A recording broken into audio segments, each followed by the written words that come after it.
Masters of innovation. Looking towards the future with anticipation, raising up the technological conversation from the east to the west and all across the nation. If knowledge is the cure, then we got the medication. We're the masters of innovation, the masters of innovation. We're the masters of innovation, the masters of innovation. Welcome everybody to the Masters of Innovation.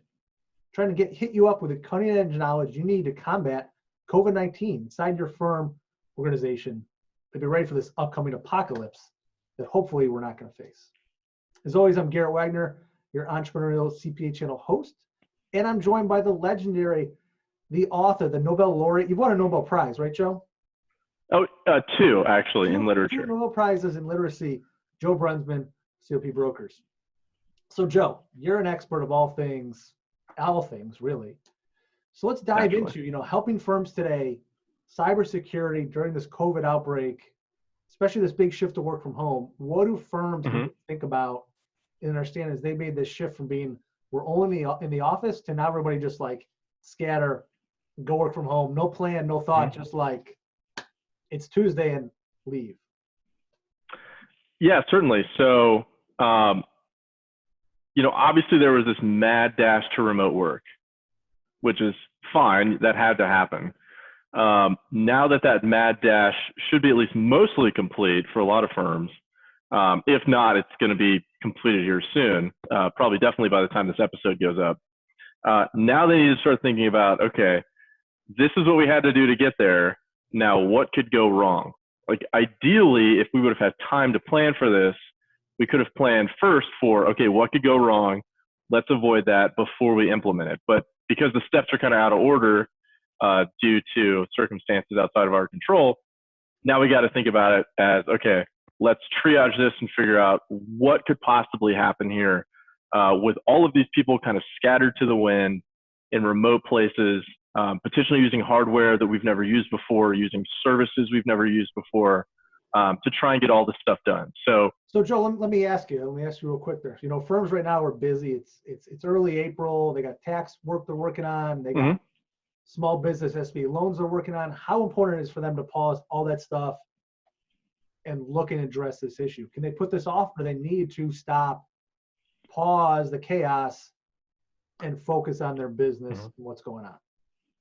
Yeah, so they definitely need to pause, right? At least for say a weekend, because if they don't, they're going to be forced to pause if their entire system goes down or they get breached.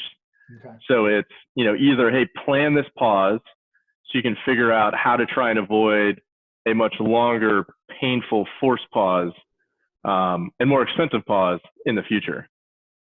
Yeah, because I got to imagine these firms, like all businesses right now under COVID, are already feeling some pain. They're feeling some Oh, definitely. If they have an IT hacker downtime, it's probably just gonna be like the nail in the coffin. Oh, 100%.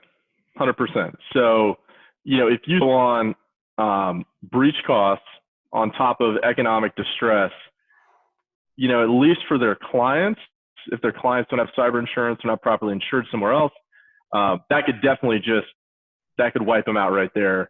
For a firm, hopefully they have cyber insurance by this point. But at the very least, it's going to be super painful. And generally for, service firms trying to get that business interruption reimbursement back, that's really hard to do because essentially insurance companies argue that professional services, there's always some time else where you can make that work up, right? Unlike a manufacturing company where if you're a manufacturing company and you go, hey, we couldn't make these widgets, really because of time that we were down, that's a pretty clear-cut case. But for professional services like CPA firms, it's really hard to evidence that. So they want to do their best to try and just avoid that outright. All right, so what do firms need to, they're pausing, they're thinking about the risks with these and the issues they can run into. What do they consider and think about? How can we help them save some time? So number one, I would say is think about misconfigurations of your system. So, as your IT guy's trying to put out all these fires, give him some pause time to figure out, okay, let's go back and let's try and figure out, let's reverse engineer it and say, okay, if I was a hacker and I was going after my business with these systems, how would I do that? right? So every system is going to be different. Every firm is going to be set up slightly differently, but there's definitely those potentials for misconfiguration somewhere. So it's, are we using a VPN or not? Did we have to just push everyone out of the office in one day and they're all using potentially virus-riddled home PCs? If so, is there a way to overcome that? Do we have, hardware in-house? Is there still laptops that we can purchase or PCs on the open market somewhere to try and get around that particular issue? I can see that because before everything was if you're on site, everything's inside your firewall. You've got one main Oh, sure. barrier to keep it in there. Now that's gone. Instead of just trying to hack inside this tough gate and fortress, everyone's just kind of sitting out on their own. It's much easier to pick them off one at a time and pull in.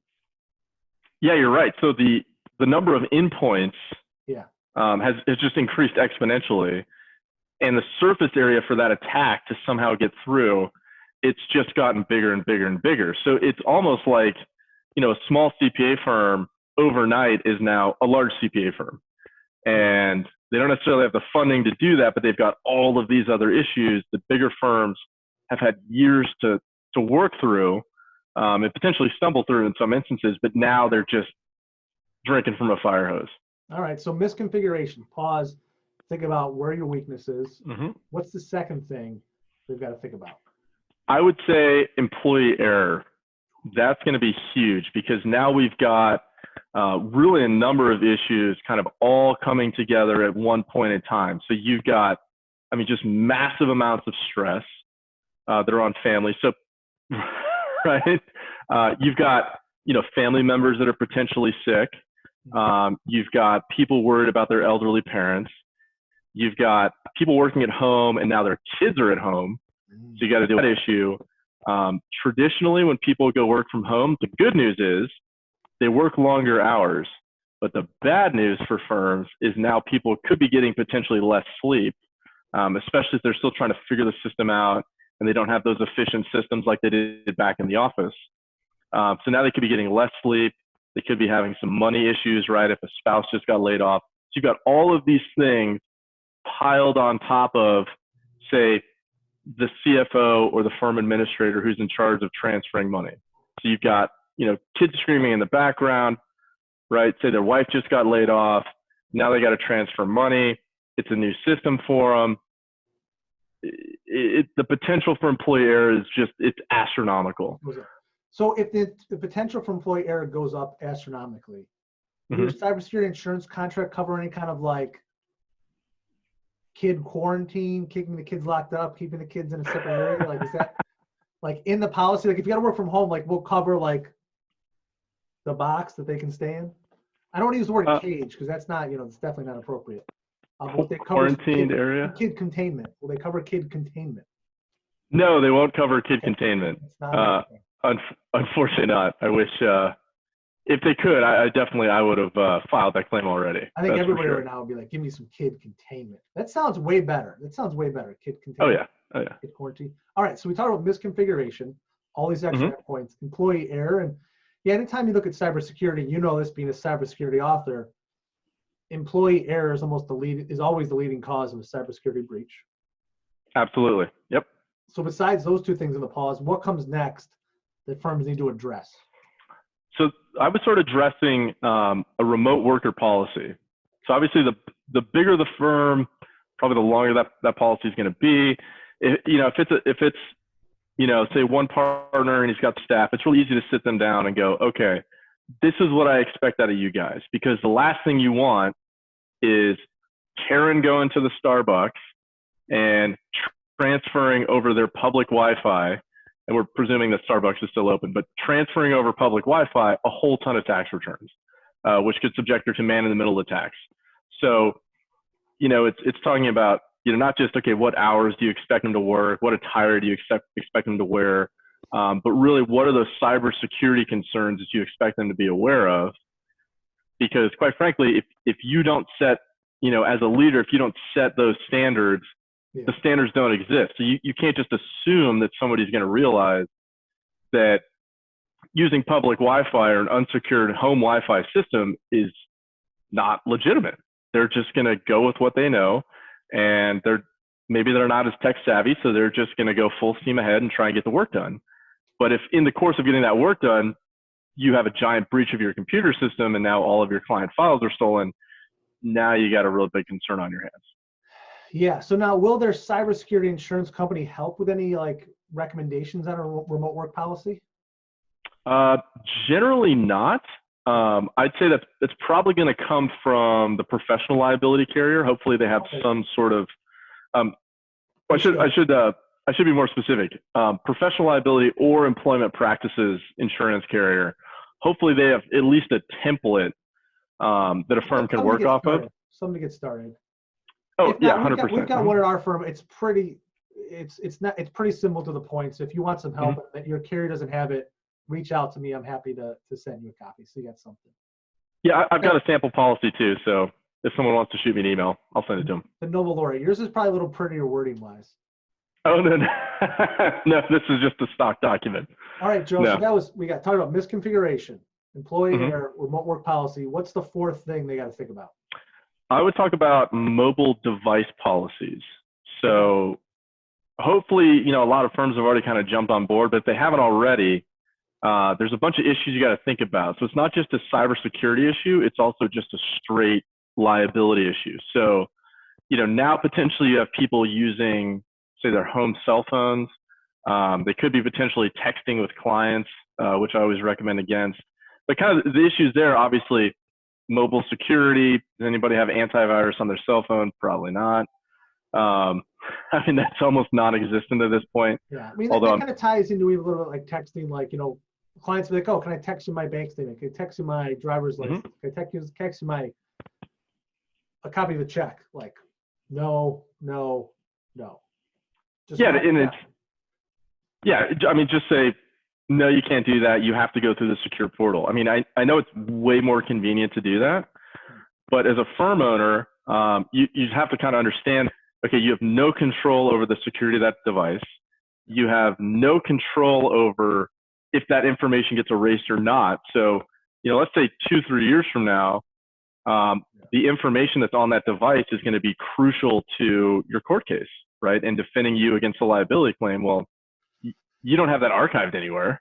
No. So you really got to be careful about how you're working that mobile device policy. All right. So is it about locking out mobile devices altogether, or just kind of limiting what can be done on a mobile device? Once again, thinking about that ahead of time. So the gold standard would be that when it comes to work, only use devices given by the company. So that means that in some circumstances, the firm would have to provide that mobile device. There's some employment law issues there that are still kind of fuzzy. But generally, it's going to be, okay, if you're doing work, use a work-provided device to do that. Okay. If you're talking on the phone, at least contemporaneously memorialize that conversation, at least, in your work notes, so that way you understand, okay, this is my understanding of what went on. Email the client just to say, hey, I know you called me. This is my understanding of what's going on. If you have any questions, right, or if this is incorrect, shoot me an email back and we'll work through that again. But some way to at least document that conversation went on. And that's kind within of good best practices overall for firms is like, hey, have some documentation, contemporaneous records of verbal conversations, whether it's an audit, a tax return, a consulting engagement, whatever it is, like have some records there. Oh, 100%, right? These are things that ideally firms should be doing anyways. They should have already had cybersecurity awareness training, remote workers policy, mobile device policy. All that should have been done already. Yeah. But I feel like a lot of firms don't have that in place, or it hasn't been formalized, or now it's gotten so big with so many workers working remotely that there could be other issues they've never experienced. Yeah, which like is said, it's good not to lose sight in this chaos of the foundation. Because there's nothing that can happen to a firm or a business right now on top of everything else is to have a cybersecurity breach and just be down and out of business. Oh, 100%. So Joe, any final words for firms on this cybersecurity awareness during the COVID outbreak? I would just say that, there's a lot of great cybersecurity awareness training out there for employees. If they need a reference, I'd be happy to send it to them. They just shoot me an email. But if nothing else, the hackers are fully taking advantage of this. Yeah. And we're seeing coronavirus, COVID-19 specific scams already out there. So you think that, your staff is stuck at home. Well, so are the hackers. So they've got nothing better to do. They're still going after hospitals. They're still going after medical establishments. They're more than happy to go after a CPA firm. So you're never too small to get hacked. Never fall into that category, that train of thought. And just take it seriously and make sure that everybody's aware of what your standards are, what the risks are, and what you're trying to do to minimize those. I like it. So hopefully this helps firms out there think about it. Pause during this crazy time, understand your cybersecurity risks, look at misconfiguration, employee error, your remote work policy, and your mobile device policy. So it's a lot to think about. You need help with any of that, reach out to me or Joe online. Hit us on about LinkedIn, Twitter, wherever it is, and we'll spend some time with you, getting you on the right track, keeping you protected in these dangerous times. So as always, you can click up top, subscribe to the channel, stay up to date with our COVID-19 updates, and we challenge you, take action to change this crazy world we live in and invest in yourself every day.